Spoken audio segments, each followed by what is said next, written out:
What is up, everybody? Welcome to the Guilty as Charged podcast, coming to you live on a Sunday evening. Pretty deflating day from the Chargers, but we'll dive into it as best as we can. Apologies for the late start for the live audience. Was at a family dinner, went a little bit over late, but that's okay. It's all good. We're back here, and 5 minutes late is, it's fine, I guess. Tyler's joining me tonight, man. Tyler, what's up? How you doing? Your sweatshirt looks good. Yeah. Oh, okay. Let's talk about that. Sweatshirt's great. Had a really good time. Obviously, my voice is a bit gone. Had a great time with my parents going to the game. My mom and my dad were awesome. My mom bought me this sweatshirt. So it's a team store exclusive. Love that stuff. It's always the best stuff that they have. So if you want something, go to a game. Or if you don't want to see a defensive performance like that, I get it. Don't go to the game. We'll talk about all that in just a bit. Oh man, what a day. I just wanted to come on here and talk about how awesome the Chargers run game was. I was so fired up watching that first half and the way that they were just mauling folks up front, man. I was so excited. My Joshua Kelly prediction almost came true. But instead we had to go watch the rest of that defensive performance. So not a ton of positive things on that side of the ball, but like Tyler said, we'll do our best to sift through some things. It is week one. Have to preface it with that. It could be worse. That could have been the end of the season, I guess. So it is what it is, but we will dive into this as best as I said. Chargers ultimately losing this game 36-34. Just looking briefly at the numbers, we'll start with the Chargers offense first. Maybe we'll have some positive talk here at some point. Justin Herbert goes 23 of 33 for 228 yards, one touchdown, and no interceptions. He was sacked 3 times, 2 of which were at the end. Austin Eckler, 16 carries, 117 yards, and a touchdown. Joshua Kelly, 16 carries, 91 yards, and a touchdown. The team ultimately carried the ball 40 times for 234 yards, averaging 6 yards a carry, 3 touchdowns on the ground. But obviously the biggest storyline of the day is the way that the defense performed. Tua Tagovailoa was 28 for 45 for 466 yards and 3 touchdowns. Did throw an interception, was not sacked a single time. Raheem Mostert, 10 carries, 37 yards, 1 touchdown. So Dolphins didn't get a ton on the ground, but, they didn't need any. So Tyreek Hill, this is the big one. 11 receptions, 215 yards, and 2 touchdowns on 15 targets. So Tyler, where would you like to start? Thanks. I was trying to give you some time to formulate some thoughts. I don't know. I don't know where to start. So I just figured, let's ramble off some statistics and hopefully we get some thoughts. No, let's talk about the good thing first, which honestly was almost the storyline of the game, which is how the run game started. You could say offense overall. I think the offense left some meat on the bone overall, but still 34 points in your debut as an offensive coordinator where you didn't play at all during the preseason much as a group. It was Jamari and Zion for a bit, a little bit of Joshua Kelly, and that was it. Maybe some Quentin and all of like 11 Donald Parham snaps. So to see them come out and get the run game going was awesome. And I could be wrong. So I'm in the stands, right? So I'm not watched the game back. All 22 is not out for us yet, so I don't know.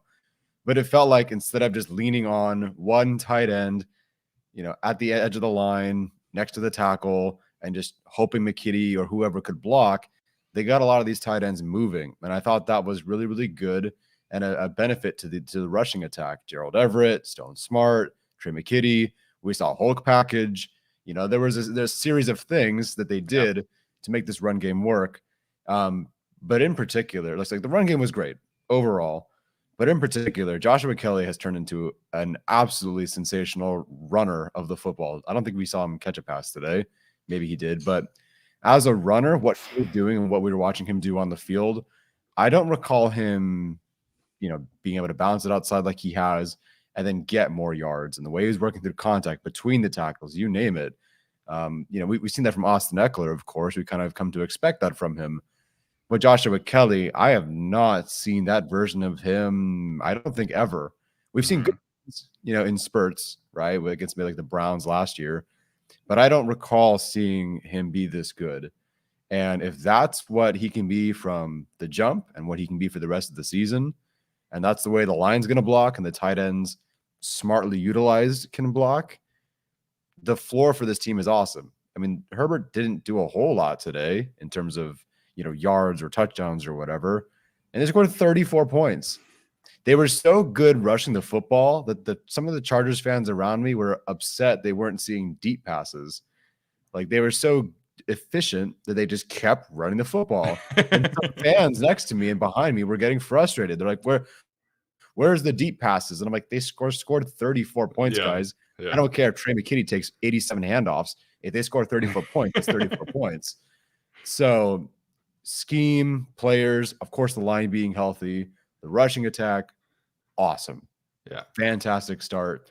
That just elevates the floor of what they're going to do this year on offense. Yes, on offense, I think this was about as good of a opening game that we could have imagined. Again, this is a new system. Like this is the first time we're seeing the Kellen Moore offense with the starters in a real game. And they came out and imposed their will up front on offense. And this is a Miami Dolphins front that is really, really good, man. Like they have some players. And up until the final drive, it just didn't matter. Like the Chargers offensive line was moving people. I thought Austin Eckler was decisive. He is injured. We'll see about that. I think he tried to get back in there at the end and tough it out, but he was definitely limping several times. So there was not an official update there. It could have just been a little minor thing, but I think he's okay-ish. But Joshua Kelly, I thought, ran incredibly hard. By far his best game as a pro. Just so decisive. I think at times with Joshua Kelly, like there have been in the past where when he needs to bounce it, he's maybe a little skeptical of that bounce, or he bounces too early. I thought his decisions to bounce really paid off today. And I thought that he was physical. I thought that the way that Kellen Moore was mixing it up with his personnel packages on the ground, with his motion, it was a great rushing attack. It was everything we could have dreamed of. I think if we had come on this show yesterday and said, hey, the Chargers are going to run for 240 yards tomorrow, we would have been like, okay, the Chargers won, and probably easily. But that's not the case today. So I thought the Chargers offense was mostly really good. I thought there were some clunky plays a little bit from Justin Herbert in the passing attack. Yeah, I'm not concerned. I think that those will work themselves out. I thought that Justin Herbert is too good and Kellen Moore is too good for that to be the output from the passing attack. I'm curious to see what exactly happened on those final two snaps. But it outside of that, I thought very clean operation. I thought the offense was smooth. And again, if we all knew heading into this game that the Chargers were going to run for 240 yards and they were going to score 34 points, we all would have been fucking stoked about the Chargers out. But we all predicted a low scoring game, and instead it turned out to be a shootout, in part because the offense really did their thing today. And I think, like you mentioned, offensively, this unit should just put up a ton of points this year if they can run the football like this. Yeah, I didn't expect that. I did not expect this at all. Even Arjun was a bit more optimistic, and he had him at 30. Chargers getting 34 is really impressive against this group. And it's a bummer that the last drive happened. I wish the Chargers just lost because the Dolphins scored and they won. That was it.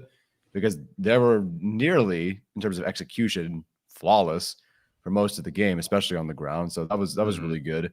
The only thing I'd like to see moving forward, and we can kind of talk about this, after we've reviewed more of the game, is that just some third downs seem to be a bit clunky. Why are we doing this pitch to Quentin Johnson here? Yeah. Why didn't we just run it on 3rd and short here? So that kind of stuff. But again, this offense is trying to figure itself out. And look, again, if we look at 2-3 plays, 2-3 drives and go, that could have been better, but they still get 34 points, I don't care. 34 points a game.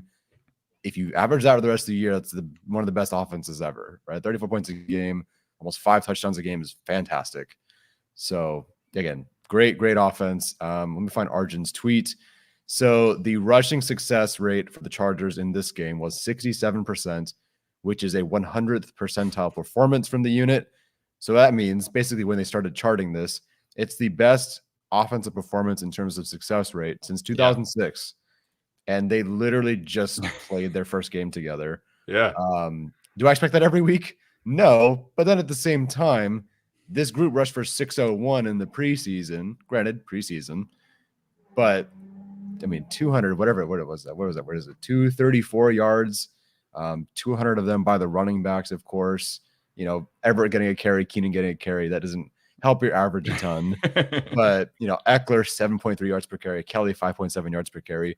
And it really felt like it. Yes, Eckler had one big run, but it really felt like 5, 6, 6, 4, 5, 6, 6, 4. Like it super efficient. Yeah. I don't recall maybe 2 plays where I feel like they gained less than 2 yards or something. I think there was one Wilkins tackle for loss on Eckler. And that was about it. Yeah. No, amazing. I didn't expect this. And the good news is, Herbert again is in another year with another coordinator. He's got to learn so much, toss everything out, get new things. It was great to see him working everything at the line. He'll figure things out. The passing offense will figure itself out so long as the blocking is there and if this run game keeps going. But, again, Herbert could have any coordinator and he'd make it work. He'll make it work. The run game is something you need to scheme up. The run game is something that you need to design and scheme up, press the right buttons, do the right things. And so Kellen Moore just walking in and having, again, the best success rate of any NFL team since 2006 in his debut against a very good Dolphins defense. That's great. Yeah. I would love to just end the stream right here, Steven. I would love to just log off. Okay, we're done, everybody. Yeah, that's a great show. Bye. Oh man. Like I said, right about the midway through the third quarter, I was like, man, I feel really good about this game. The Chargers are doing really anything they want. That opening drive to start the second half, I was like, I felt like I was watching a Utah game. I felt like I was back, watching Kyle Whittingham and, just physical up front and dominating offensive line, just run game. I felt at home. And then I also felt at home because the Chargers defense kept getting torched and it just didn't matter. It was really I'm really excited to dive into the rushing attack, all 22. I'm excited to see what that looks like. And the things that Kellen Moore has designed this week, I thought was really, really fantastic. Some things that I wasn't crazy about, like the swing passes, which those are RPOs, those are designed to get the defense moving one way, and then hopefully you can get some yards after catch opportunities. I really want to see them do that for Quentin Johnston and Darius Davis, and respectfully, not to Keenan Allen. I think those are opportunities that you want some legitimate juice after the catch. But other than that, I thought for the most part, this was a really clean game. If you watch any offense of any NFL team, there are some things that happen on a game-to-game basis that you're probably not crazy about. Andy Reid, for example, against the Lions, had his backup tight end motion behind the center and do a sneak with the backup tight end, instead of Patrick Mahomes. Like some things the offenses do that don't make sense. So I was excited about the offense. I think the offense played well. The passing attack, I think, will figure itself out. Like I said, Herbert's too good. Kelmore is too good. But man, like 100% success rate on the ground, 240 yards. I was really hoping that Kelly would get over 100 yards too, but because that would have been really awesome to see both of them get over 100. Yeah. But man, that rushing attack was a lot of fun. Shoot, I had something I wanted to bring up because somebody brought it up. Oh, I lost it. Darn, I lost where it went. I mean, I definitely have stuff to bring up about. Yeah, someone in the chat brought something up, and I wanted to bring it up. Okay. Oh, sorry. Other thing, because you mentioned it. Yeah, you I don't know if they know this, but they drafted one of the best yak receivers in college football last year. Would have been cool to see him get some chances. Just my opinion. Listen, this is not a red shirt year necessarily, but it is not the year we expect him to have, 2,000 yards or whatever. The wide receiver one he'll eventually hopefully become. Yeah. But I love Keenan Allen. He's my favorite player on the Chargers.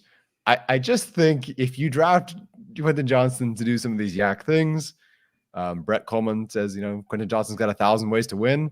Let's show 2 of them. Let's show 2 of those 1,000 ways to win. Because I just feel like I like Gerald Everett getting those to a certain extent. Like I think because he's good after the catch, because he can play with physicality, the handoff, the screens. Okay, I can kind of get that. Quentin Johnston, like that's your guy. That's your yak guy. You drafted him, I assume, for that reason, or in part because he's so good at that. Honestly, if you point to anything Quentin Johnston could do in college, it was that. It wasn't even winning downfield. It wasn't, running routes or whatever. It was just yak. Missed tackles forced. So I'd love to see that moving forward, especially when Josh Palmer did not do a whole lot today. Yeah. But I don't want to speak on the receivers too much because you just not a ton of opportunities. Yeah. Not a ton of opportunities. Definitely wasn't their game plan. And, I haven't watched the all 22. I've watched like Palmer versus the 49ers where he had like 30 yards. Great game. He was open. Just, didn't work out. So yeah, we'll see when we rewatch it. But yeah, I would love a little more of Quentin Johnston these days. Yeah, 100%. And I think like when I went back and studied this Kellen Moore offense with the Cowboys and things that he would do, that was something that stood out to me. Is like one game you'd see 40 carries like we saw today, and then the next game you'd see him call like 15. Like he's going to adapt like to the game plan, to the situation. I mean, the Chargers are not in this game if they are a pass heavy approach, I think, because I just think that the way that they managed the clock on offense was really played to their advantage and kept the defense on the side. So, like I said, excited to watch the rushing attack. Not concerned about the passing attack. I think that'll sort itself out. That unit, I'm not worried about. Sorry, go ahead. Are you about to say, are we moving on? I was going to say, we'll take a couple super chats here, and then we'll move on to the other side of the ball, which is extremely concerning. First super chat of the day, we had Make the Transition. Appreciate his support as always. He's a longtime supporter. Stayed up until 3 a.m. watching that game today because he's deployed. Probably never doing that again. I can't say I blame you, but appreciate you jumping in the chat and supporting the show. Ooh. God bless you. I don't think I'd ever do that. I don't think if they play the Super Bowl, you can tell me in the morning if they won or not. Like, I don't know. I don't know if we can stay up until 3 a.m. to watch a game. Yeah, that's different. Christian Hernandez said, cool to see Herbert take control and change plays. He was very active, very, very active. It felt like they kind of gave him autonomy of when they wanted to go up tempo or not. It felt like he was kind of in control of that.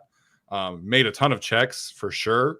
There's going to be a lot of quarterback discourse this week, which I will not be partaking a part of. But I thought he played decent, and I thought he played at least at a solid level. And like I said, I think he'll continue to improve there. Yeah, I think he played about average and maybe even below standard for Justin Herbert. Sure. Which is above standard for most. I think it was about average. I think there were moments where I'd have to watch the end of the game sequence. It's so difficult to pick up things when they're on the far side of the field. That didn't look so great. A couple of moments where it's like, Herbert has those, 1% percent chance of making it plays once a game, twice a game. And, even against the Dolphins last year, he had those great moments. didn't look as comfortable this game, but it's again very early. Even though he's deep into his career at this point, it's early in this offense. Yeah, and I don't expect him to be perfect. I think the team probably expects him to be perfect at this point, but the intentional grounding, I wasn't crazy about.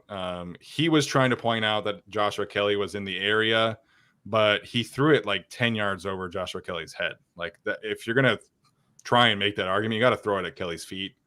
And then the play where he got sacked by Kader Kohu, you got to get rid of that ball, man. Like you got to get rid of it. And that was a near safety, and that could have been even more of a disaster than it was because the Dolphins scored like 2 plays later. But got to get rid of that ball.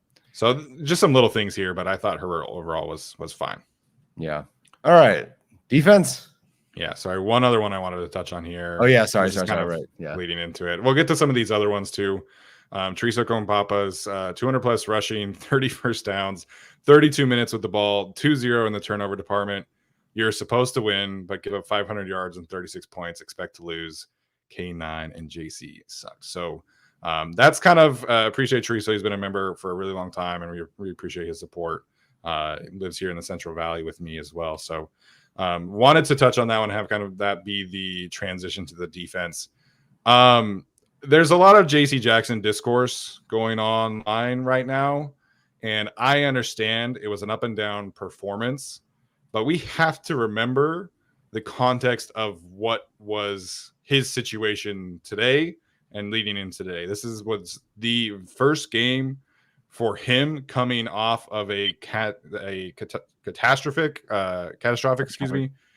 injury, one that it has historically not yielded great results to recovery.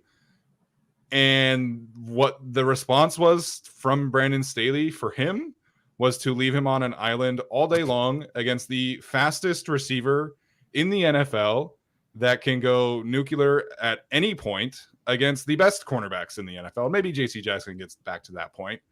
But this, to me, this defensive performance, there are definitely some players that take blame here on defense, and we'll get to them. But Staley, first and foremost, set the Chargers up to fail today, and particularly JC Jackson. That is my opinion of what happened today. Seth Walder tweeted out that the Chargers led the league in man percentage, single high coverage percentage is probably up there too. And you are asking a player coming off of this kind of injury to be on an island all day long against Tyreek Hill. And it gets to the point where you bench him in the middle of the fourth quarter for Jasir Taylor, who we all like, but then you also ask him to be on an island against Tyreek Hill. So I don't understand the amount of single coverage that was in the game plan today, and not just single coverage. Like Michael Davis had some press reps for sure, but it was free release after free release after free release against the two fastest receivers in the league. And that's the thing too, is Jalen Waddle was pretty quiet. He had like a couple catches, but like they set this team up for failure because they did not call a game, in my opinion, that was suited towards the opponent that they were playing. We saw what they did last year, and what they did last year was a great game plan. That was not the plan that happened today. And I understand, like, we all want JC to be great, and he has an expensive contract, but we have to remember the context of his injury and also how this team did not set him up for success today.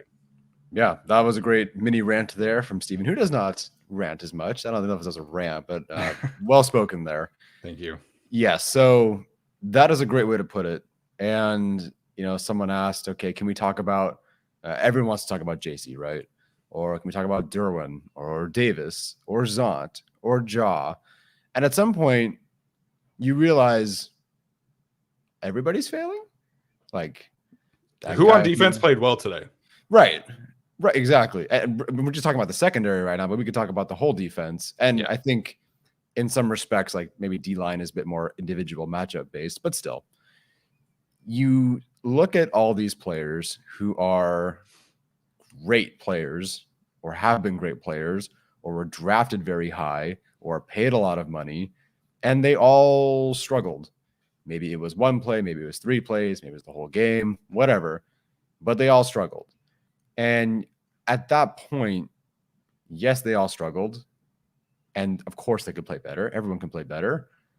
But that's a system issue. That is a failure on the parts of whoever is putting them in these positions at that point. And I said as much when someone asked me about Derwin, like, I'm a teacher, and if I have a bunch of honor students who are failing exams, the exams that I give them, or state assessments or whatever, that's on me at that point. Like, that is on me. If my honors kids are failing these, that's on me. I am failing as an educator. Something about what I'm doing as a teacher is not working. And something today was not working. You talk about the difference between last game and this game. We saw the defensive performance last game. Outstanding. It was the game where every film person said there is still something there with Brandon Staley and what he can do as a defensive play caller. Yeah, we can do something with this. And there were articles written, and Sean talked about it. And Sean even said in the film community, everyone went, wow, that game was something special. Yeah. That game plan was awesome. And they threw it out.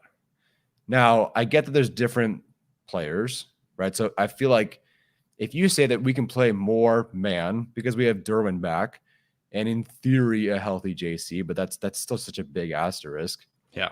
Then sure.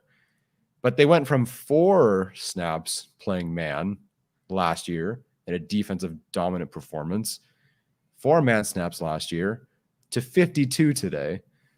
And if you're playing 52 man snaps, like as a whole defense, not just one player, and that's 80% of your snaps, that means that you carried that into the second half. It's not like you went into the game, you said, hey, we'll try something different. Because I get that. You can't just do the exact same thing. Right. Maybe you could have. That might have worked. That's what the Dolphins do. The Dolphins did the exact same shit as last year. But I get it. You want to change things up, show something different, fine. But if you hit 80% of playing man in this game, that means you did that in the second half too. So what were the adjustments there? I don't know. All I know is looking at last game we saw them till now, because I seen some people like, hey, it's week 1, we're overreacting. Sure. In a vacuum, it's just the first week of the season. A lot can change. Well, let's look back at the last 2 games we saw the Chargers play, the embarrassing loss to end the season, and this one this year. The defense has given up 54 first downs, 926 total yards. They've only generated 2 sacks, and they allowed 66 points in those 2 games. If you're just looking at this game, they've allowed the most offensive points this week. Granted, it's 1 week. They are last in yards per play, and they are last in total yards allowed. As Arjun shared with us, the Steelers are 31st in the league after week 1. And again, it's week 1 with 5.9 yards per play allowed. That's 31st in the league. Steelers got trounced by the 49ers. I didn't see that coming. Understandably so. Right. 5.9 yards per play allowed. And the Chargers are dead last with 8.4. So the Steelers got brutalized in that game by the 49ers. Great scheme, Shanahan, all that sort of jazz. 5.9 yards per play allowed. Chargers, 32nd in the league with 8.4. Tua had the 4th most passing yards in a week 1 game in NFL history. What happened? What happened? No, okay. I'll also say this. Credit to the Dolphins. Credit to McDaniel, Tua, Tyreek Hill went off. He caught everything that could go his way. Tua made great plays. I've never seen a game like that from him, I think. Maybe the Ravens in like week 1 last year. That was a great game. So I'll give him credit for there. Of course. You have to, right? But nobody played a good game. The game plan altered significantly, and it didn't work. And nobody played a good game on defense. And I don't have any answers. I don't have any answers for the defense. What changed? Why did it change? Who changed it? I have no idea. But there's way too much talent on this team, on this defense, I should say, which I believe is paying the most money this year to its starters among anybody else in the league. That is correct. The 3rd year of this system, with players who are familiar with this system, there's no excuse. My title for this thumbnail was inexcusable, and it is. There's no excuse. And I don't being wrong happens, right? We're wrong all the time. I hate being embarrassingly wrong. And because I thought, you lose Armstead, you have the entire off season to prepare for this game. And it's not like you're looking ahead to the Chiefs next week. Like, respectfully, it's the Titans who put up 16 points today. The Titans, yeah, their offense was shit. So, like, you're focusing on this game, right? Because McDaniel's doing the same thing, and you give a historically bad performance, and you were the laughing stock on defense in week 1. I have no answers. Maybe you do. Maybe the chat does. But that was rough. Again, being wrong is fine, but being embarrassingly wrong to the point where I believed this defense would hold them to 20, and thank goodness it wasn't 43. Thank goodness they fumbled at the 2-yard line by themselves. Otherwise, it would have been 43. Yeah, like Tyreek was the explosive player, and I do think that Tua played well. But they had receivers running free all day long, and it wasn't just Tyreek. It was Durham Smythe, who I didn't even know his name heading into today. Braxton Berrios was wide open 3 or 4 times when he got passes. Like, this other guy, Carcatcher, I think his name is. Like, Mike McDaniel called himself a great game, and the Dolphins executed, and they deserve credit for that. But the way that the Chargers executed this game plan today and called this game today, like, they handed this performance to the Dolphins on a silver platter. And I saw earlier in the chat, and I think you pointed this out too. Like, if you have your corners playing at their absolute best peak performances, and you are getting the best version of Michael Davis and the best version of JC and the best version of Asante Samuel Jr., and you call that kind of game, I can kind of understand that. You might give up some big plays to Tyreek Hill. I can kind of understand that. But there was just no adjustments. The only adjustment really was benching JC and putting in Jasir Taylor. It was a brutal day. And yes, it's week 1. Yes, it can improve. I do think JC will improve. I think that he just needs to get his sea legs under him. I don't know if he'll ever get back to that same kind of player that he was in New York, but I do think JC will get more comfortable. But the way that this defense played, I don't know how I'm supposed to be confident in this unit going up against the Jets with Aaron Rodgers, and going up against the Bills with Josh Allen, and the Chiefs with Patrick Mahomes, and maybe potentially the Bengals with Joe Burrow in the playoffs. Like, it's so hard for me to have confidence at this point. The one thing that we all thought, meaning like we on this show, is that the defensive line would assert their will against a subpar offensive line. They could maybe heat up Tua. They could stop the run at a high level, and that didn't even happen. I thought that Joey Bosa and Khalil Mack would have huge days. And maybe that was just, I'm not familiar with Austin Jackson's game, and I'm not familiar with Kendall Lamb's game. But respectfully, Khalil and Joey did not play well today. They played very, very bad. And this was an embarrassing performance for those two in particular. They've talked a lot about this offseason in, how the two of them are going to be balancing each other out. And like, they're so excited to get back with each other. The premature numbers are 6 total pressures from the two of them against a backup left tackle and Austin Jackson, who, I don't know, he could become a good player, but listen, man, like, this is a guy who Dolphins fans were calling a bust halfway through last season. Like, this was a game prime for Joey and Khalil to dominate, and instead they put out probably the worst performance that either of them have put out in quite some time. So Staley deserves a lot of blame, but the defensive line did not show up today. And I said on the show yesterday, there were no excuses for the defensive line not to have an impact. And none of them, not Morgan Fox, not Sebastian Joseph Day. Scott Matlock had like a couple moments. Thule had a good moment. I will say Thule had some good moments, but you would have thought this were the fucking Philadelphia Eagles against this defensive line up front, man. Like, it was embarrassing. And again, like, if you're doing a blame pie chart for this game, the vast majority for me is the coaching staff, Coach Staley, and Khalil and Joey in particular. Those are the two players that I am like most frustrated with after today. Yeah, I'm curious what the official stats will be. I felt initially, and again, I'm trying to keep up with what's going on at the game, during the game. It felt like Joey always had a tight end or someone to his side. It's like, okay, like maybe they're going to stop him today, you know? But so there's no other excuse, though, for the other two, or if they were trying to stop Mac or whatever. Point is, we were tallying up the number of sacks they were going to get, and it was not 1, not 2, not 3, and it was just 0. It wasn't even like they had an average game or a below average game. They were basically just invisible.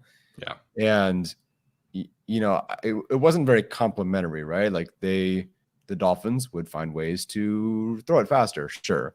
They'd find ways to run outside or throw outside or whatever. And then the defensive line would maybe get a decent rush, but then the coverage wouldn't work. The coverage wouldn't work or was working, but then the defensive line wouldn't do anything. Someone would break free. So it wasn't very complimentary. But like you said, I think, especially with the defensive line, it's not as simple as just matchups, but sometimes it just is. And you need to beat your guy who's inferior to you and not paid as well, nor is he highly drafted, nor is he as experienced, nor is the talent around those guys, you know, on the offensive line as strong as the guys on the defensive line. Yeah. So I don't know what happened. If their goal was to stop the run, cool. You know, I mean, that is a goal, right? And I guess, like, to a certain extent, it wasn't 7 yards per carry, so that's cool. It was just 466 yards from Tua against your 98% completely healthy defense. And yeah, the defensive line was a complete letdown. And there's many games to go, but they needed to do better. And I mean, that's really it. There's nothing else there. Those two in particular need to do better. I get with the, you know, hey, let's get Thule out there. Let's trade for somebody. But like, they're stuck with this duo right now. This is the duo that's going to play the whole season. You know, we're not benching Joey. We're not benching Khalil. That'll never happen. So this is it. What do you got the rest of the way? It's got to be better than today. And it doesn't get easier than the line that they were facing today without their best player. There are much better lines down the line. You know, the Chiefs, like, yeah, their tackle situation wasn't great. Or is currently not that great. The interior is better, but I mean, they're better. You know, can't win that game. The Raiders tackles, you know, with Colton Miller, they're better. You're not winning those games. So I don't know. That was a massive disappointment. And again, I hate being embarrassingly wrong. And, you know, I thought, gee, you know, the over on the Chargers getting sacks, you know, on Prize Picks, the more or less was set at 2. And I figured that's the easiest bet you could possibly make. Yeah, put it at 4. I would have bet more. But nope, 0. Unbelievable. Yeah, man. That was frustrating. You know, for me, like the player perspective, like it was just tough to watch. You know, like they have so much talent on that side of the ball, and maybe I overvalue that talent, but like this is a game that you should have at least made some kind of impact. You know, like this is a Dolphins offensive line that is subpar, like in comparison to other offensive lines that they'll face. Next week, they don't play a very good offensive line either. And like you know, it's going to be a very different game plan, extremely different game plan that they're going to go up against. But, you know, like Andre Dillard and Petit Frer's not even playing for them because he's suspended. Like, it's just the Titans offensive line is terrible, but like, it's tough for me to feel confident about this. You know, we had a super chat earlier from Christian. How much longer are we hyping Bosa and Mac just for them to never show up? I think never is a tad harsh, but I am frustrated at this point. Go get Brian Burns. Brian Burns is asking for a lot of money right now that the Chargers do not have long term. So I get it. I understand the frustration. I appreciate the super chat. I'm sure he's just venting a little bit like the rest of us. Yeah. Trevor with a super chat earlier. I get it's one game, but I don't know how you can have confidence Staley and defense are going to stop any good offense they have left. So discouraging. I think we can both agree with that statement. Yeah, it's going to come down to a point where, can the opposing team score 35 points? Yes. Okay, I'll probably pick the Chargers to lose until I see the passing game start to come along as well. Yeah, it is very discouraging. You had an entire offseason and everybody healthy and everyone you wanted, and historic bad performance. Yeah, that's another thing too, is like if you took like last year's Dolphins defense, put it with this year's game, and this was the result, I'd be like, yeah, well, like they're injured, they're decimated. They were completely healthy today. They had all off season long to prepare for this team. Obviously, you're not like only focusing on the Dolphins all off season long, but it's just really frustrating that this was the result that they came out week 1 with. Bolt Brett, appreciate Brett. Does great stuff for us in the past from a graphics perspective. Always appreciate him. Kellen Moore was brought in to light up the scoreboard, not because he can, but because he has to. Yes, unfortunately, that does seem like that is the case. Man, the Cowboys defense, though, did you see them? Woo! Well, I didn't watch it, but I saw the part where Dak threw a $140 and he won by 40. So I'm going to assume the defense played pretty darn well. Yeah, they had 8 sacks. They forced 5 fumbles. They had a pick 6, another interception, and for good measure, they blocked a field goal and returned that for a touchdown. Yeah, I'm not picking the Chargers to win that game currently. I'll tell you that right now. No, thank you. No. Rossi Johnson, if defense continues to make opposing QBs look like superheroes, at what point do you think they move on from Staley, or you think they'd write it out? I don't necessarily want to get to this conversation yet. Staley is going to get a whole season, and he's hopefully going to bounce back from this loss and figure some things out. Yeah, I think it's a whole season, regardless. I mean, Anthony Lynn was a bad year, right? But I don't think it'll get worse than that, and that was a whole year. So I think it'll be the whole year, but that's something we can visit some other time. Yeah, Anthony Lynn got all of 2019 and all of 2020. It was not fun. I'm curious to get your thoughts here about this one from Michael Lopez. Can we talk about what the plan is with Derwin? His rookie season, his best season, according to Michael. Gus had him in the box a lot. Playing him as a deep safety is not it. What do you think here? My understanding, I could be wrong, but I feel like Derwin played less deep safety today than he has recently. I know JT Woods had, I think, 12 coverage snaps. And that's just in coverage. So he probably played like 20 snaps in total. That's more, I think, than the starting or the third safety would have played last year with everybody healthy. So I thought he was playing around the box quite a bit. The difference is, for whatever reason, that first year, and it's been a while now, and a whole different stadium, a whole new coach, a whole new coordinator, a couple of coordinators ago, it just worked. And everything in front of him and downhill and sideline was just phenomenal. And of course in coverage too. Like his debut play was that deep ball pass breakup. Yeah. So I don't really know what it is, but again, like we've been talking about, there's just something about too many all-pro, Pro Bowl, high-paid, high-quality players not having their moments to shine. So again, I don't know what it is, but it's not working.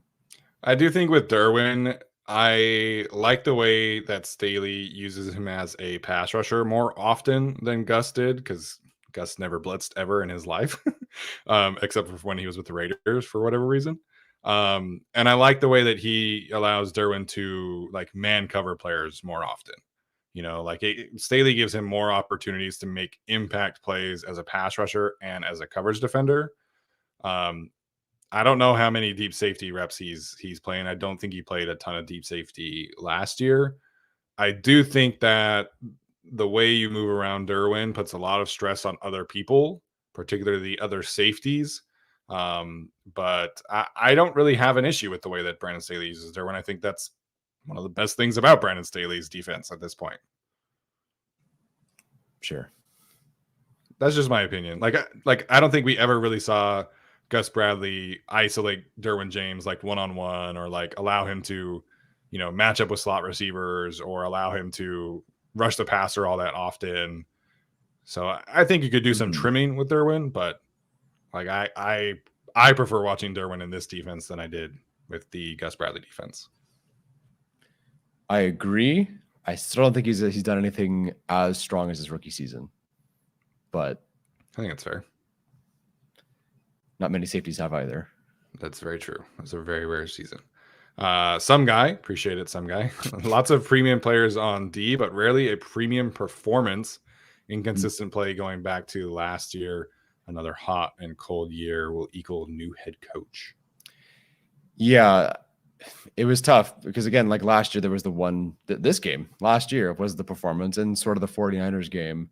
Yeah, very inconsistent. There was that stretch where everyone's like, oh my, look at the turnaround, and the defense is rallying. And it's like, yes, that was Baker Mayfield, Nick Foles. And then they kind of low-key got torched by the Broncos, but it's like, okay, that's the end of the year. Yeah, inconsistent. Again, there are defenses who are just historically or have been for several years. You know what you're getting. It's a slugfest. No matter what, it's going to be tough. And the Chargers just don't have that. The Chargers don't have that. No one's looking at the Chargers and going, ooh, like that's a really good defense. Yeah, I think everyone says it's a very talented defense, right? Yes. A lot of good players. I'm sure the press conference this week is that. A lot of good players, a lot of talent. But no one says that's a really good defense. It's a great defense. That's the Chargers defense. There's no well, I was gonna say steel curtain, but that's not good after today. But like there's no there's no thing with the Chargers where it's like that's their defense. Oh my gosh, they're so good. Very inconsistent, unfortunate. No, but I think your overall point is right. Like teams like the Bills come to mind in this kind of conversation. Last year they were 32nd on adjusted games lost on defense. They were still top 10 defense because it's just like they're so well coached, they're so solid. Everybody knows their jobs. Everybody, depth people can come in and perform well. How many times have we seen the Ravens just get decimated by injuries? Like again today, unfortunately for the Ravens. Every single year, very solid, high-end performing defense. The Steelers got cooked today, but like I still expect their defense to be really good on the season. So the consistency factor I was hoping would be kind of like the factor that would change the defense this year, and just having like more stable players in these spots would really make that difference. And it hasn't panned out yet. Again, it's week 1. This could be nothing. This could just be a one-off performance. The Dolphins did the same exact thing to the Ravens last year, but it's just, for me, it's more about just kind of like the signs of the same. Like it's not something that, like, if this were a one-off performance like the Ravens against the Dolphins last year, I'd maybe kind of chalk it up as a wash. We'll see what happens. Defense can bounce back. We just haven't seen this level of consistency yet on defense. Maybe they can still put it together after this year, but it shouldn't have looked like that today. Nah, I would have lost every bet. Didn't expect this. Yeah. We got a lot of super chats today, so appreciate you guys. I'm honestly surprised how many people are in the chat today. Was not thinking many people would tune in for this one, but appreciate all of you. LA Chargers fan. I was at the game. Tua was staring downhill, and they could not do anything to stop him. The running game and offense are the only things giving hope. And that's a fair assessment, right? Because the offense is going to keep the Chargers in every single game.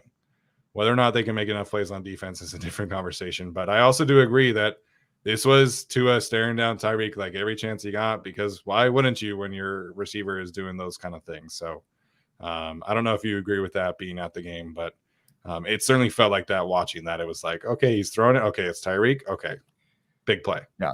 Yep. And it was short plays too. Some of the short stuff worked. The 15-yard stuff worked. And then it was the bombs that worked. It was, I think Tyreek Hill finished with 15 targets. 11 catches, 15 yards, 2 touchdowns. Sometimes you can't stop a player. We've seen, like, I don't know, Justin Jefferson go off on the defense, for example, and you just couldn't stop him. But you stopped the team. That, and, the defender that was covering him most of the game was Tyson Campbell? No, not Tyson Campbell. Tavon Campbell. Tavon Campbell. Thank you very much. Sorry. Respectfully. It's not Michael Davis, J.C. Jackson, DeSante Samuel Jr., who are drafted high, paid highly, etc. Yeah.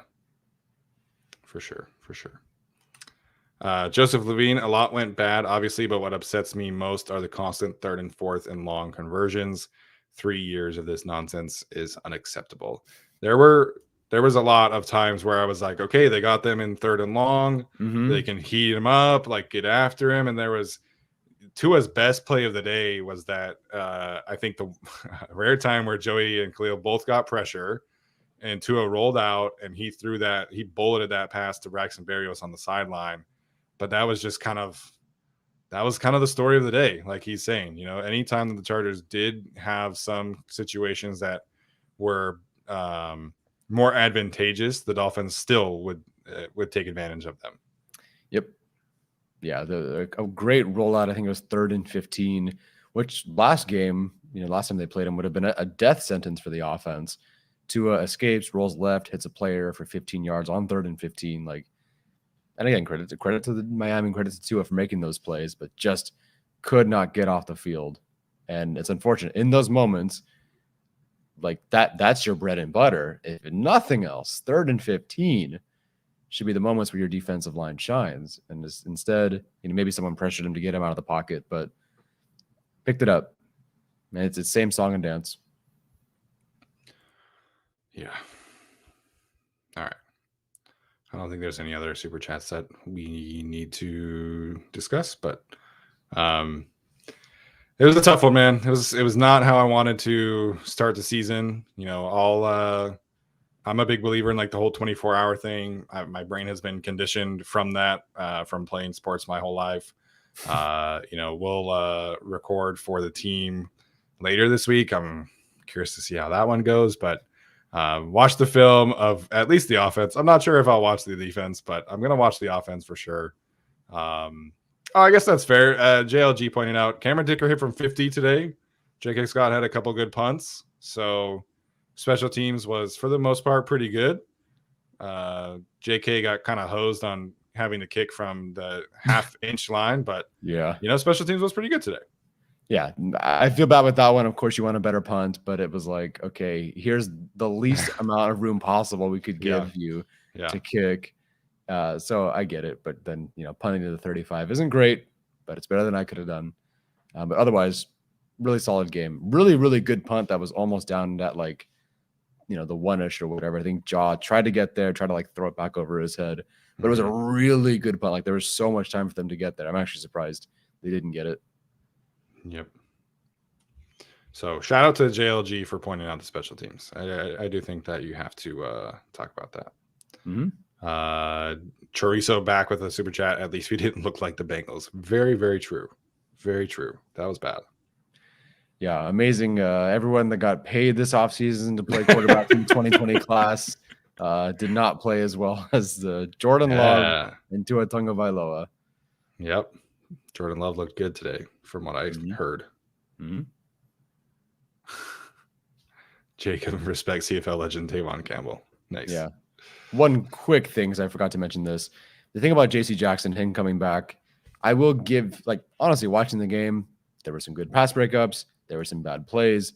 The thing that really bugged me the most were the two boneheaded plays. One was what backed the Chargers up into their corner at the 4-yard line or whatever. You get the interception, take a knee. Even if an 18-yard return, that's still not as good as a 20-yard, touchback or, kneel down in the end zone. Yeah. That was a bummer. And then, of course, the PI that gave the Dolphins a free shot at 3 points.